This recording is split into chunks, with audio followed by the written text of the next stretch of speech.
so I can eat some candy. Nigga, this shit ain't healthy. Nigga, hold your text. Got that motherfucker chapter, man. The savages that killed Cassidy Rainwater in a cage. Oh shit. Yeah, man. We got that chapter, man.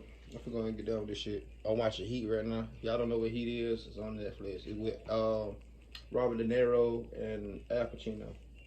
It's an old movie. If y'all don't know what Heat is, but do your homework. That's one of my shits right there. I ain't gonna count. Anything with Al Pacino in it, I can watch that shit 50 times. Especially Scarface. No DR though. Dense forests and farmland. A place where if you didn't want to be found, or if you didn't, and it's relatively sparsely populated. Small towns, lots of dense forests and farmland. Springfield. A place where if you didn't want to be found, or if you didn't want anybody to know what you were doing, you would be. The mystery and creepiness, and there's not really any other way to say it, it all began on September 16th, 2021. That's when the FBI received an anonymous tip, which they then forwarded on to the Dallas County Sheriff's Office. The tip sent in was photos the sender claimed to have found on the dark web. The extremely, horrific images, they seem to show a young woman being held in a cage. She was in great distress. She was being tortured, and then it showed her murder. And the anonymous tipster, they were also claiming that the woman in these photos was a missing 33-year-old mother from Hamilton, Missouri, a town about 3 hours north of Dallas County, and her name was Cassidy Rainwater. Cassidy hadn't been seen for some time, having last been seen in July and officially being reported missing by a family member in late August 2021. Cassidy went to high school in Harrisonville, having her first child when she was 17 years old. He didn't live with either Cassidy nor his father, though. He was adopted by other family members. Cassidy was struggling and homeless, it's believed, at the time of her disappearance. Times were pretty tough for the young woman, but she was working on getting her life together. As soon as the details from this tip came in, the Dallas County Sheriff's Office, they knew kind of off the bat who they need to go and, have a chat with. In fact, they were so confident, as soon as they came in, they applied for a search warrant, which they executed the very next day, on the 17th of September. The address on the warrant was a property on Moon Valley Road. The occupier was a 58-year-old man named James Phelps. See, deputies from the Dallas County Sheriff's Office, they'd already spoken with James. They'd already spoken with James about Cassidy Rainwater. They'd spoken to him when she was initially reported missing. They had rocked up to his loan. I was just sitting here thinking when I'm going to drop that video. Y'all probably going to get a video tomorrow. Y'all probably going to get it today. I don't know. Depending on how the first video, how fast the first video is. Only property in the middle it of the woods. It be uploading fast sometimes. I don't know. Say, hey, what's going on? Do you know anything about, Cassidy? See, the property was remote. It was way out in the boonies. A little ramshackle hut in the forest. And James, he's always a weird guy, odd, creepy. Most people thought, strange folk out in those strange woods, but the police had reason to speak with him about Cassidy. When Cassidy was reported missing back in August, the family member who had reported Cassidy missing had said they believed Cassidy had been with James when she was last seen. Now, in the initial report, though, like missing persons report, they listed James Phelps as James Rainwater. They somehow must have assumed they were married incorrectly. Regardless, the sheriff's office kind of quickly figured that out, and they went to speak with James back in August about where Cassidy was. That people were worried about her, that they hadn't seen her in like about a month by the time the actual missing persons report had been filed. Now, back in August, James had readily admitted, she was staying here, we've been hanging out. She was kind of like down on her luck a little bit. So James said, I was just giving her a lift up there, just helping her get back on her feet. But then she just upped and vanished in the middle of the night, sometime in late July, and he hadn't seen her since. She'd been talking about going to Colorado, and then never seen her again. Not even a thanks. He said it was weird, but not entirely unexpected. She probably went back to the family, did the old Irish goodbye. I'm not going anywhere. So back then, the deputies, they had no reason to suspect anything untoward about James or about Cassidy. Again, as I said, really strange guy living out in like the remotest parts of the forest, but There's no sign, nothing really linking them to foul play here to go off of. It was really like one of those, not sure if you're telling the truth, but we'll leave it for now. Plus that place, James itself, it was creepy enough. You don't want to spend any longer out there than you have to. Obviously, they must have noticed something was off, and they did not forget about James. Like because as soon as the FBI passed on this tip about Cassidy Rainwater, they immediately got a search warrant and were like, we're coming back. Their September 17th visit was very different from the first visit when they had initially spoken to James about Cassidy. A host of armed officers drove out to the remote Moon Valley Road, locked and loaded, and they marched onto the property. James was shocked. What are you lads doing here? To which they shoved the search warrant in his face. Once deputies then got inside the property itself, they immediately were like, they recognized this was the same place from those anonymous pictures that had been sent in. There was no doubt in their mind that they were now standing where those pictures had been taken. Those photographs, by the way, are seriously disturbing in and of themselves. The photos showed Cassidy Rainwater only partially clothed and locked in a cage intended for animals. Other photographs depicted Cassidy's body being trussed up on a gantry crane, which is typically used for gutting and preparing wild game animals. The pictures also showed Cassidy's body in various states of evisceration and dissection. Really dark stuff. What in the motherfucking Breaking Bad they got going on? And the cage and the other items, they were still right there, but there was no sign of Cassidy. They took James's mobile, his computer, his digital devices, and on them, they found even more horrific images, videos, really dark ass stuff. Videos that had been taken in a shed at night, screaming, blood. The investigators are going through every single cabinet, drawer, desk, table. One investigator walked over to the fridge and he opened it up, and inside he just saw the usual out-of-date items. Hey man, we ain't doing no good thing. We ain't got no auto. I don't hear that shit anyway. How many subscriptions are you paying for? Rocket Money finds sneaky or forgotten subscriptions. We all have, just a bit more grimy than probably your fridge. But he also seen some packages which looked like meat. They were wrapped up. There was no labels on them apart from a piece of tape. The only thing written on that tape wasn't the type of meat, it was just 7/24. That's the date it's believed Cassidy was last seen. I might just do this video. And later tests would show do that another video tomorrow. Was Cassidy. James was taken into custody immediately, but he didn't say a word to the investigators. He would not talk at all. Then, 2 days later, on the 19th of September, with James refusing to talk, investigators picked up James's housemate. He didn't live alone, 56-year-old Timothy Norton. Damn. Timothy was a long-haul truck driver, but not currently working, and had lived with James for a fair few years at that point on Moon Valley Road.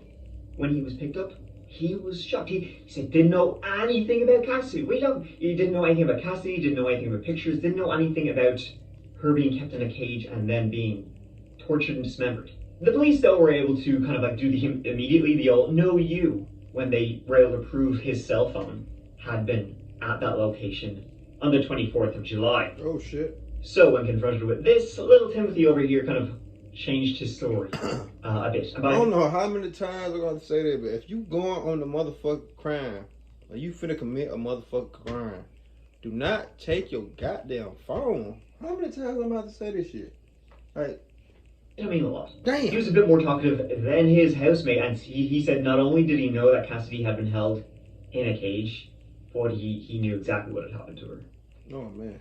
Oh, no. He was now saying that on the 24th of July, he'd been at the property doing his own thing when James had popped the head out of one of the shacks and asked him to help restrain Cassidy. Then the screams began. Not much is really known about James or Timothy or their background really at all, though living in isolation like this will do that to you. It appears they've been friends since high school, James a few grades ahead of Timothy when they attended Skyline High School together in the county. They were lifelong friends at this point, and neighbors would say they were both, into the, quote, seedier side of things. That when they first time not really something you want to hear. After high school graduation, James enlisted in the army, and after that his backstory goes quiet. He had been living at that property on Moon Valley Road since at least the early 90s. Timothy Norton, he joined the Marines after school. And in the early 90s, he had a few run-ins with the law, but for minor stuff. I'm talking bad checks, non-payment of debts, that sort of thing. He was married twice, and he then went on to be a truck driver, getting this sick-ass tattoo.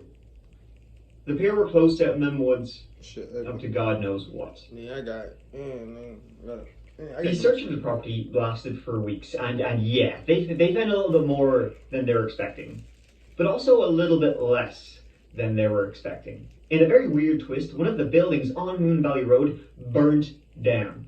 On the 4th of October, a bomb squad was called to that property on Moon Valley Road. James and Timothy, they had booby-trapped their own place.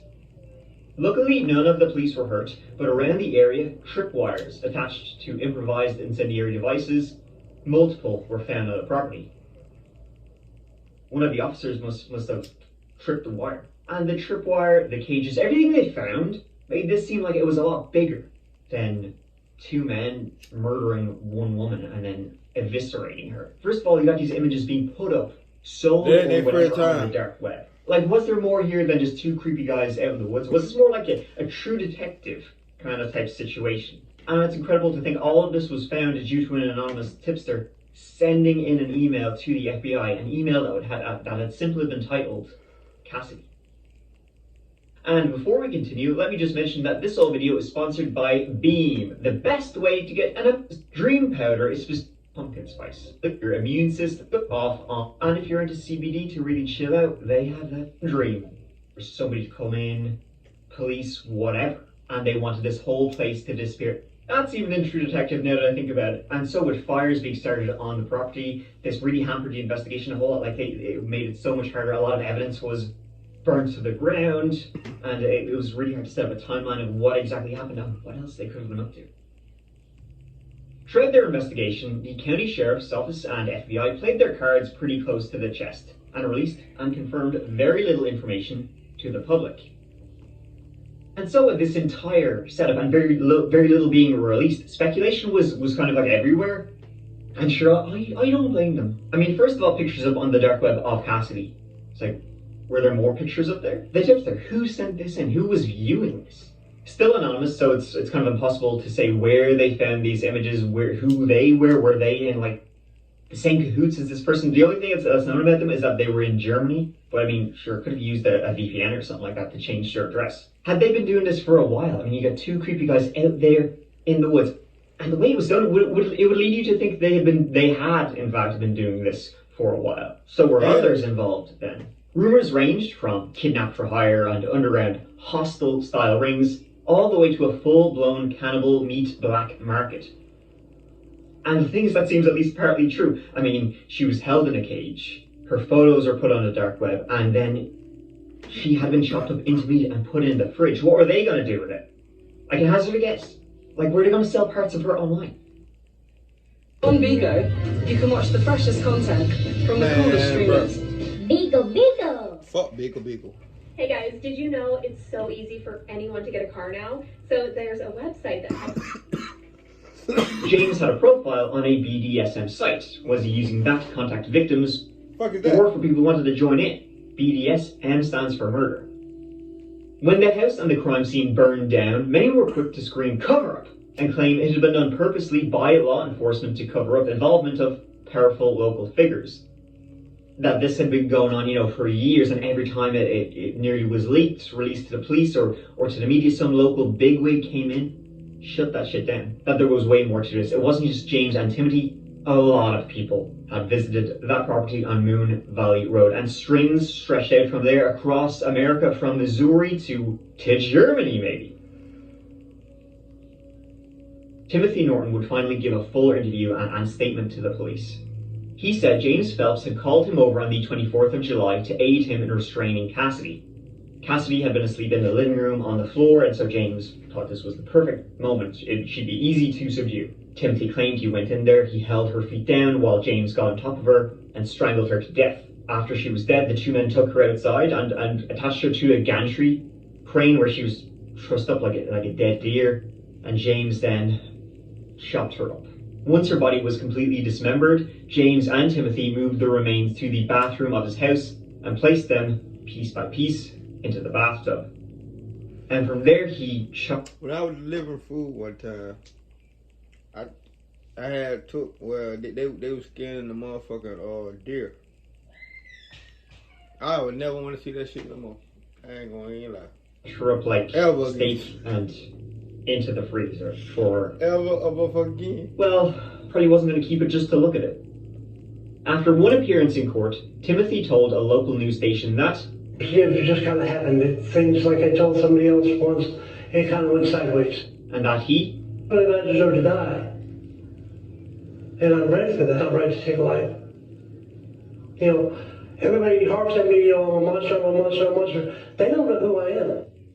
Nigga, you is a monster. Timothy also told investigators that at one point, himself and James had gone out to the local Walmarts in search of victims, which is only throwing more fuel on the fire that this wasn't their first time. I don't think it was.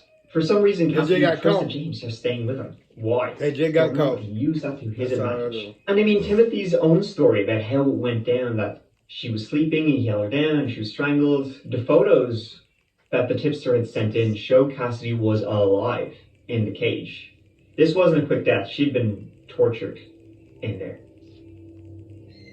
Both men were allocated public defenders during their initial court appearances, where they faced charges including first-degree kidnapping, moving a corpse, and inflicting injury, not to mention murder. Now, even though both of Cassidy's killers, they were caught and they were imprisoned, it's hard to say she actually got real justice, and that we even know the full story here. After 2 years, Timothy Norton, the last person in the Cassidy Rainwater investigation, learned he will serve life without parole. There's no other sentence eligible in this case besides life without parole. So we knew if he entered a plea, that would be the sentence. Norton entered that plea in court Tuesday. You agree that you did assist in her murder by strangulation? Yes. In April 2023, James Phelps and Timothy Norton both managed to get plea deals, with James Phelps accepting an Alford plea. An Alford plea is, when he gets a deal, he's basically maintaining he's innocent, but that he knows that if it went to trial, it would likely end in a guilty plea. Those pleas meant they'd only be sentenced for the murder charges, and not the other crimes like terrorizing and kidnapping. And without those extra charges, the death penalty was taken off the table. James Phelps and Timothy Norton each received a life without parole sentence. So the family didn't have to go through a trial, right? And both James Phelps and Timothy Norton will die in cages, just like they did to Cassidy, but it also means that because there's no trial, the whole story won't come out. It truly feels like there's something more here, stuff we will never know, and now we will likely never know. And pound for pound, going just by population, there is a startling number of disappearances in Missouri. In an eerily tragic twist to the tale, Cassidy's mother, Tracy Wawasuk, went missing back in 2007, aged 43. Just 10 years older than... Damn, my mama went missing too? Cassidy herself was when she died. Tracy's body was later discovered in a field just outside the town of Lebanon, which is right near Moon Valley, by a farmer. And the coroner confirmed at the time that there was an ongoing investigation into Tracy's death, but he couldn't confirm any details, including how she had died. Her boyfriend at the time had told reporters that she often went out into the woods in the local area looking for artifacts, arrowheads, that kind of thing. One day she went out on a random stroll in the woods, and she never came home. Now, no one was ever arrested regarding what had happened to Cassidy's mother, Tracy, and in fact there's been little in the way of progress regarding how this all happened, but it's very, very weird that what happened to Cassidy and Tracy was found very close to it, and Cassidy wasn't even from Lebanon. So obviously the nature of her own mother's demise being so sad and similar to her own in close proximity, that only adds to the fire of there being more here than people are letting on. That there is, a cult, conspiracy, dark web ring, something here. There's got to be more because of what they found. It simply points to there being more here. Let me just briefly talk to you about something called the School of Metaphysics, which is something a lot of people have mentioned in regards to this case. The School of Metaphysics is kind of hard to explain. It was founded in 1998 and seems to be about living your best life through grounded spiritual living, whatever that means. Their consciousness is evolved. Some say they're just a non-violent hippie cult that only eats fruits, that sort of thing. Others claim that's what they want you to think. I mean, they have buildings in cities across We ain't doing no mainly copyright in the over here. Midwest, That but then shit also dead, some boy. places out of the way, like near Moon Valley Road. They also have some very strange videos. I don't think so.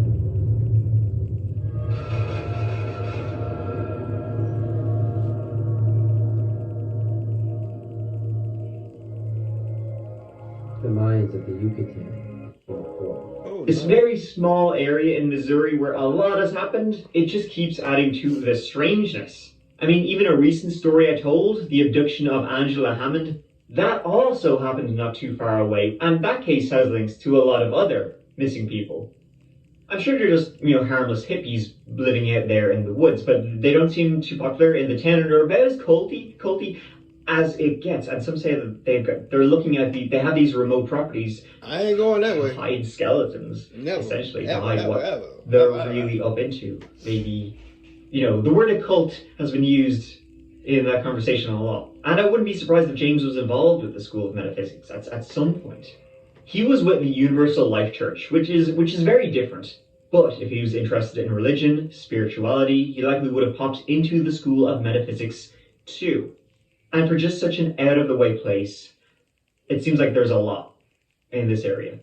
And so that is, to date anyway, no more has really come out, and it's unlikely anything will with both James Phelps and Timothy Norton being sent away for the rest of their lives, and both are not saying nothing. Bye, Fred. Yeah, that's crazy. I believe they've been doing this shit. That wasn't their first time. They just their first time getting caught. But yeah, man, give me a thumbs up, like, share, subscribe. See how motherfuckers on that video. I got a third video I gotta do. I'm going ahead and do it.